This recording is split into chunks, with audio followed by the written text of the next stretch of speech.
अस्सलामु अलैकुम रहमतुल्लाहि व बरकातुहू। नाज़रीन, मैं आप सबका इस्तकबाल करता हूँ इस नए व्लॉग में। और ख़ास तौर से अभी शव्वाल का महीना चल रहा है और अभी मदारिस खुल रहे हैं और अल्हम्दुलिल्लाह ऐसे मौके से मेरी हाज़िरी भी हुई जो इल्म का मरकज़ है, जहाँ से पूरे नेपाल भर में इल्म का नूर फूटा, चाहे वो दारुल उलूम हिदायतुल इस्लाम जलपापुर की शक्ल में हो, चाहे दारुल उलूम हिदायतुल इस्लाम की शक्ल में हो। अल्हम्दुलिल्लाह ये दोनों जो एक बेहतरीन इस्लाम के किले हैं और उन्हीं इदारे के फ़ारिगीन या ज़िम्मेदार अल्हम्दुलिल्लाह पूरे नेपाल भर में उनकी खिदमात है। और ख़ास तौर से मैं एक चीज़ मैं 2 साल से इस पर मेहनत कर रहा हूँ और हमारे बहुत सारे दोस्तों ने इसका हिस्सा बना, और ख़ास तौर से मौलाना निज़ामुद्दीन नदवी साहब जो माशाल्लाह इस मिशन का हिस्सा बने कि, और ख़ास तौर से हमें एहसास भी होता है क्या कि हम एक नेपाल के हैं और हमें नेपाली ज़ुबान नहीं आती है, क्योंकि हम जितने यहाँ मदरसे में पढ़ने वाले लोग हैं हम तो हिंदुस्तान में तालीम हासिल करते हैं और हिंदुस्तान की जोग्राफिया, हिंदुस्तान के बारे में हर कुछ जानते हैं, लेकिन नेपाल की तारीख से नावाकिफ़ है। ख़ास तौर से चलिए ठीक है, नेपाल की तारीख मुझे नहीं आती है, लेकिन ज़ुबान नहीं आती है तो उसका एक बड़ा एहसास है। आप कार्यालय में जाए बात नहीं कर पा रहे हैं, आप अपना हक नहीं ले पा रहे हैं, क्यों नहीं ले पा रहे हैं? बल्कि आपको ज़ुबान नहीं आती है, आपको नेपाली ज़ुबान नहीं आती है। तो नेपाली ज़ुबान कैसे सीखा जाए? हमसे जो गलती हुई है कि हम लोग नेपाली ज़ुबान हमें नहीं आती है क्योंकि हमने मेहनत नहीं की, या फिर हमारे जो बड़े थे, जो हमारे ज़िम्मेदार थे, उन्होंने इस जानिब तवज्जो नहीं दी। एक पहलू है। तो अब यह है कि जो हमारे इस वक्त जो हम लोग कोशिश कर रहे हैं कि कैसे हमारे मदारिस में नेपाली ज़ुबान को वो प्रायोरिटी दी जाए, वो अहमियत दी जाए। जो उर्दू अरबी के, ठीक है, अरबी हमारी एक कुरान की ज़ुबान है, इस्लाम की ज़ुबान है, उसको हम सीखते हैं, सवाब की नीयत से सीखते हैं, लेकिन उर्दू अरबी और लोग अरबी की ज़ुबान की तरह से कमाते भी हैं पैसे वगैरह। तो इसी तरह से हमें अरबी के साथ साथ उर्दू के साथ साथ नेपाली पर भी तवज्जो देनी चाहिए। लेकिन अभी देखता हूँ कि जो हमारे मदारिस के जो आमतौर पे मैं नूरुल इस्लाम जलपापुर, नूरुल इस्लाम जलपापुर की शाख जो है नेपाल भर में है और उनके फ़ारिगीन नेपाल में फैले हुए हैं, और फिर हिदायतुल इस्लाम है, उन लोगों के उनके ज़िम्मेदार हैं। उनसे मैं एक गुजारिश करता हूँ कि आप नेपाली को प्रायोरिटी दीजिए, अहमियत दीजिए, अपने निसाब में नेपाली ज़ुबान को दाखिल कीजिए। आप अपने बच्चे को नेपाली में उनको हिम्मत दिलाइए, उनको वो माहौल फराहम कीजिए ताकि उनको नेपाली ज़ुबान आए, फिर वो नेपाल में अपने हुकूक की लड़ाई लड़ सके।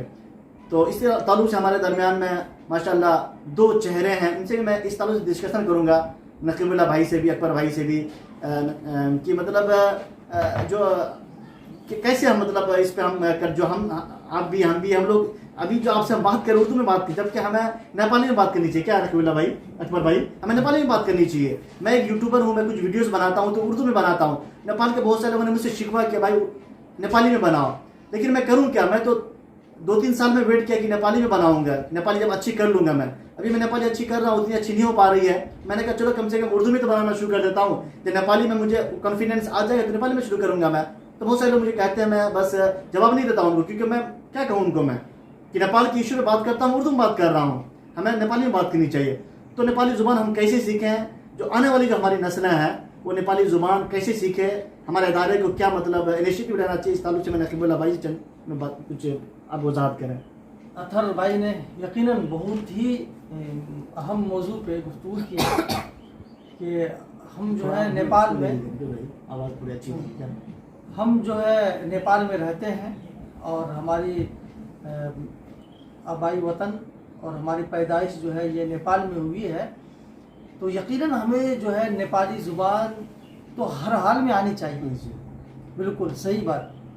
और दूसरी बात ये है कि मदारिस में जो है नेपाली ज़ुबान पे, नेपाली भाषा पे तवज्जो देने की शदीद ज़रूरत है। लेकिन अभी जो भी नए मदारिस हैं और स्कूल्स वगैरह हैं तो वहाँ पे नेपाली पढ़ाई जा रही है, लेकिन उससे खातिर खा जो है जो फ़ायदा मिलना चाहिए वो नहीं मिल पा रहा है।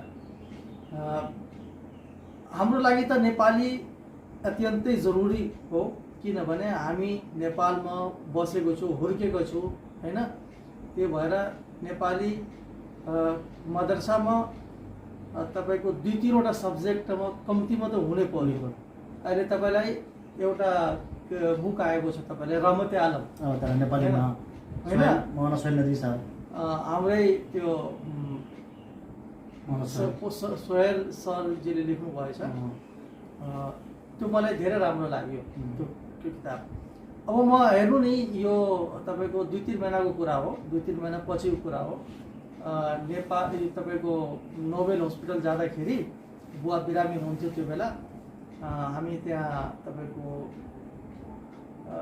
एक्सरे क्लासमा छिरेको थियो बुवालाई लिएर।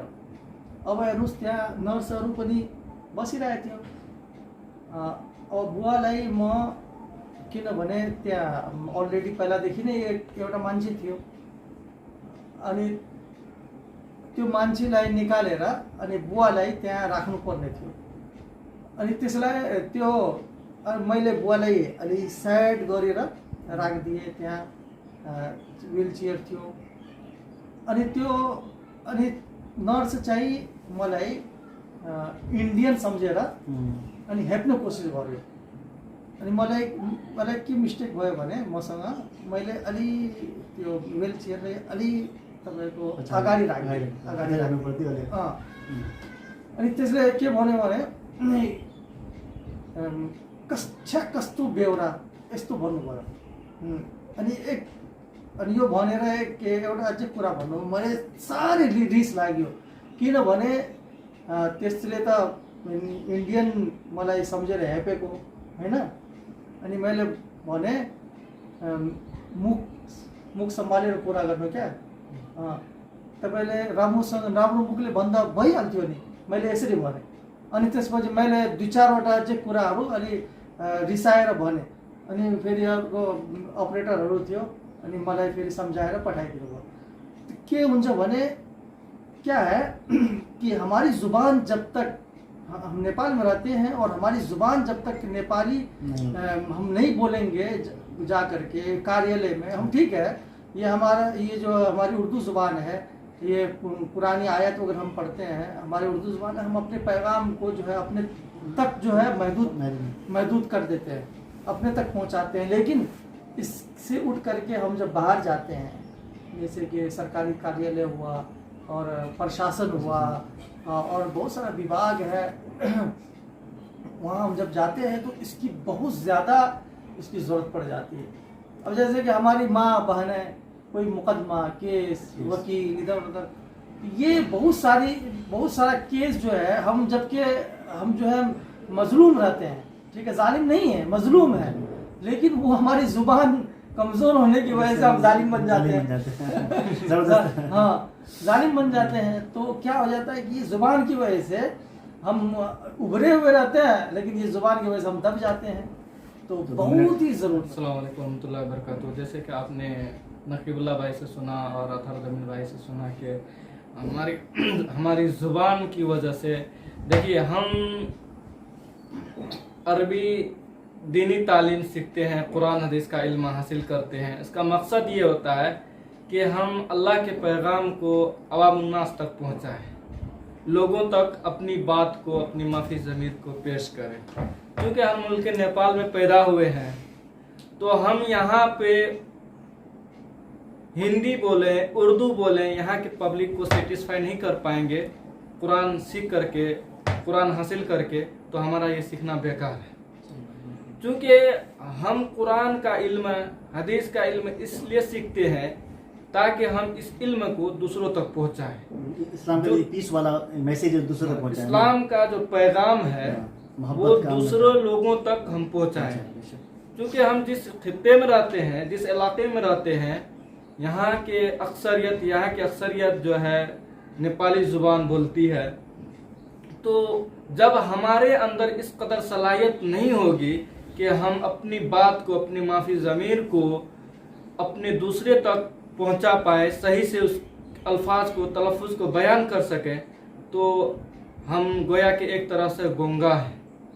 इल्मी सलाहियत बहुत ज़्यादा है, फ़िक़ा में इल्म हासिल कर लिए, अरबी दानी बहुत अच्छी आती है, तहरीरी सलाहियत भी है और इंग्लिश भी बोल लेते हैं। जब नेपाली की बारी आती है अपनी कौम में समझाने के लिए, तो ऐसा लगता है जैसे गूंगा खड़ा हो गया है, सामने में कुछ नहीं बोल पाते।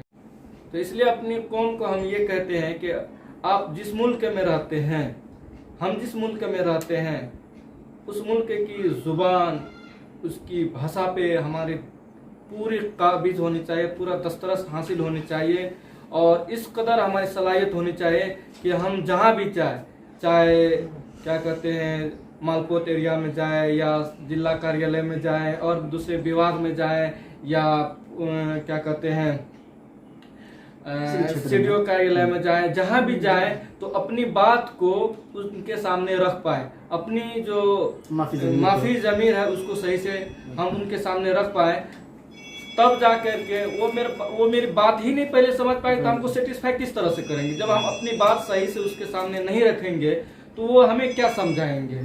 इसलिए सबसे ज़्यादा ज़रूरी है कि इब्तदाई दौर में हमारी ज़ुबान जो है, हमारी इब्तदाई तालीम जो है नेपाली इस कदर मजबूत हो कि हम अपने कौम को, अपने इलाके के लोगों को नेपाली ज़ुबान में लोगों को दावत दे सकें। इंशाल्लाह ये दो बड़ी अहम बातें आई। नकमुल्लाह भाई ने जो बात कही कि हम जिस हॉस्पिटल में जाते हैं तो रियली हमें भी बहुत सारे मतलब ऐसी फीलिंग हुई कि वो मुझे एक हिंदुस्तानी समझते हैं, एक नेपाल का नहीं समझते हैं। तो थोड़ा सा हमारे साथ जो मतलब एक स्वतंत्रपन का रवैया करने की कोशिश करते हैं। उसी दरमियान अगर आप अच्छी नेपाली जानते जैसे नकमुल्लाह भाई ने उस वक्त नेपाली में जवाब दिया तो भी थोड़ी सी थर्रा गई, उनका एहसास हुआ नहीं मतलब ये हमने गलत बोला। तो ज़रूरत है कि हमें नेपाली ज़ुबान आनी चाहिए ताकि हम फिर हमारे अकबर भाई ने जो बात कही कि हम जो इस्लाम को पढ़ते हैं, क्योंकि नेपाल में जो है नकमुल्लाह भाई आप देखेंगे एक हम लोग अल्हम्दुलिल्लाह मदरसे में पढ़ते हैं, कुरान हदीस को जानते हैं। तो हमें सियासत में अच्छी पकड़ है न फिर हमें एक तो हमारे दर में तो हम लोग दीन को ज़्यादा जानते हैं, दूसरा क्या तबका है जिनको दीन की कम सूझबूझ है। लेकिन मसला क्या हो रहा है कि वो उनको अच्छी नेपाली आती है, वो गैरों से बात करते हैं, जिनको इस्लाम को मुकम्मल नहीं आता है। हमें इस्लाम मुकम्मल आता है तो हमें ज़ुबान नहीं आती है, तो वो भी अधूरा, मैं भी अधूरा हूँ।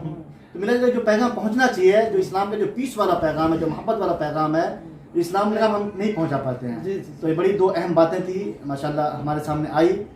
और मैं एक छोटे से मतलब एक मिनट में पूछना चाहता हूँ मैं फाइनली, या 2 मिनट ले सकते कोई मसला नहीं है। इनिशिएटिव कैसे करना चाहिए मदरसे को, मतलब क्या करना चाहिए, और मतलब कदम उठाना चाहिए कि नहीं उठाना चाहिए, मतलब किस अंदाज में कदम उठाना चाहिए कि जो आने वाले जो तलबा है वो नेपाली में भी दस्तखत रखे ताकि नेपाल में वो फिर मतलब एक बाइज़्ज़त शहरी की तरह जी सके, उन्हें एहसास कमतरी ना हो, उन्हें ज़ुबान का मतलब कि हमें नहीं आती है, हम कहीं बात नहीं कर पाएंगे, वो कैसे ख़त्म हो। तो मदारिस को क्या करना चाहिए। अतर भाई ने जो सवाल पूछा है बहुत ही अहम सवाल है ये भी, कि मदारिस इस्लामिया को ख़ास तौर से मकतब समझिए कि मकतब मदरसे वगैरह को किस तरीके से इसमें एक चीज़ का फोकस किया नकमुल्लाह भाई, क्योंकि जो हमारे जो बड़े अदारे हैं, मान लीजिए दारुल उलूम इस्लाम जलपापुर है, हिदायतुल इस्लाम है, फिर सिराजुल उलूम झंडानगर है, ये बड़े अदारे हैं। तो वो लोग इनिशिएटिव लेते हैं, फिर बरेलवियों के कुछ बड़े अदारे हैं नेपाल में, और वो लोग इनिशिएटिव लेते हैं तो छोटे मोटे काबू में आ जाएंगे। उनको क्या करना चाहिए बड़े इदारों को। देखिए सबसे बड़ी बात यह है कि जो निसाब में तो नेपाली किताब है। नेपाली किताब है, नेपाली किताब है, तो उसको बराए नाम नहीं रखना चाहिए, बराए नाम नहीं करना चाहिए।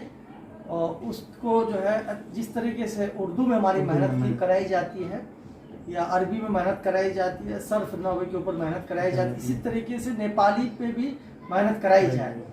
और जो पढ़ाने वाले जो मास्टर हैं उनको चाहिए कि उस दौरान वो नेपाली में गुफ्तगू करें, नेपाली में गुफ्तगू करें, और मदरसे में भी लड़के नेपाली में गुफ्तगू करने की कोशिश करें।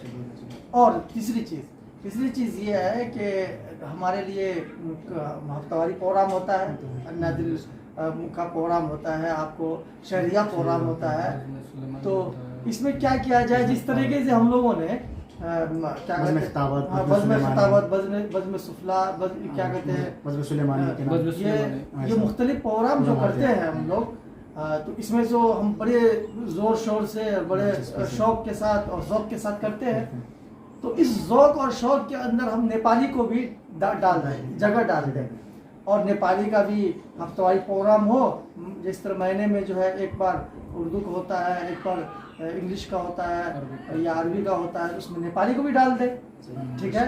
और शहरिया हम डाल करके उसके बाद हम क्या इनामी मुकाबला भी कराया जाए, हाँ, इनाई मुकाबला भी हो, ताकि हमारी जो इससे रग़बत पैदा हो, दिलचस्पी पैदा हो, और हम जो है खुद ब खुद और जो है और भी और भी किताब वगैरह पढ़ते रहे। जिस तरीके से पहले मधुर संदेश निकलती थी वो पढ़ते अभी भी रहे। है वो। मोबाइल में अभी तो मोबाइल का ज़माना है, इसमें कांतिपुर वगैरह अखबार वगैरह पढ़ते हाँ, हैं, सुन सकते हैं, पढ़ सकते हैं। पढ़ते रहे। इसी से जो है ये नेपाली ज़ुबान हमको आने लगे, और ये कोशिश कर रहे हैं कि हम जहाँ जाएँ तो हम नेपाली बोलने की कोशिश करते रहे, प्रैक्टिस करते रहे, क्योंकि पढ़ने से भी ज़्यादा बोलना है। बोलना सही। हाँ, जी, उससे आप ये करेंगे तो आपकी ज़ुबान ऐसे सही हो जाएगी। ठीक है।